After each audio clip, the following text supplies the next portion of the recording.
Nandini's digital diary. காலங்காத்தால என்னை எழுப்புறது alarm சவுண்டெல்லாம் கிடையாது. கண்மணியோடைய மியாவ் மியாவ் சவுண்டு தான்.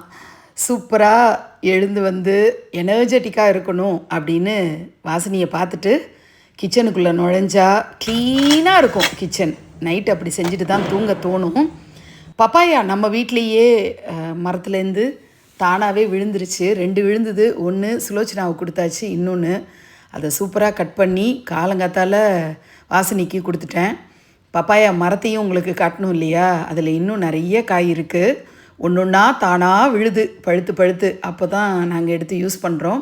மற்ற செடியெல்லாம் எப்போ பலன் கொடுக்குன்னு தெரியாது. காஃபி வித் மீனாட்சி, இப்போது காஃபி வித் வாசினி பாப்பா. வாசினி பாப்பா தான் இருந்தாலும் காஃபி கொடுத்து பழகிட்டேன். இன்றைக்கி செவ்வாய்க்கிழமைங்கிறதுனால முருகருக்குரிய ஸ்லோகங்கள்லாம் படிக்கலான்னு தோணுது. ஆனால் எப்போதுமே அகவல் படிப்பேன், எப்போதுமே லலிதா சஹஸ்ரநாமாவளியும் படிப்பேன். அது நித்தியப்படி தினமும் பாராயணம் நடக்குது. இன்றைக்கி முருகருக்கான சஷ்டி கவசமும் படித்தேன். விளக்கை ஏற்றி வழிபாடு பண்ணி நிறைவு பண்ணிவிட்டு ஒரு விலாகுக்காக கிளம்பிட்டேன். என்னங்க டெய்லி விலாகான்னு கேட்டால் ஆமாம் இருக்குது. இன்றைக்கி மத்தியானம் வீட்டுக்கு வந்து தான் சாப்பிட்ணுன்ட்டு ஒரு வைராக்கியம் எடுத்து லெமன் ரைஸும் தயிர் சாதமும் செஞ்சு வாசினிக்கும் வச்சுட்டு, ஏன்னா வரத்துக்கு லேட் ஆனதுன்னா அவளுக்கு பசிக்கும் இல்லையா, அதனால் வச்சுட்டு காய் எதுவும் செய்ய தோணலை. ஆனால் மசால் வடைக்கு ஊற வச்சுட்டு மட்டும் கிளம்பிட்டேன். மணி 3 போகுது. இப்போ தான் நான் லஞ்சு சாப்பிட போகிறேன். லெமன் ரைஸ், கர்ட் ரைஸ், அப்பளம், மசால் வடை மட்டும் இப்போது போட்டேன். ஒரு மோர் மிளகா. இதுதான் என்னோடய லஞ்சு. போனது என்னமோ பிரியதர்ஷினி சில்க்ஸோட விலாகுக்காக. ஆனால் திரும்ப வரும்போது ஒரு புடவை இல்லை, 10 ஃப்ரீ சாரீ.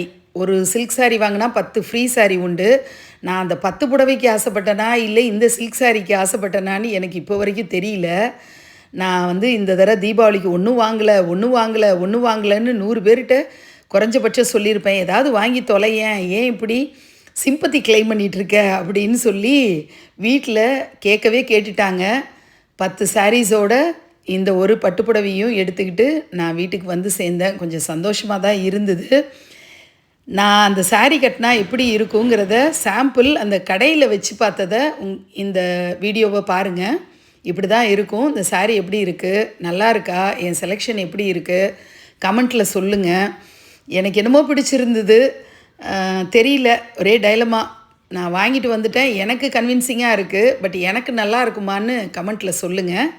நாளைக்கு டிஜிட்டல் டைரியில் சந்திக்கலாம்.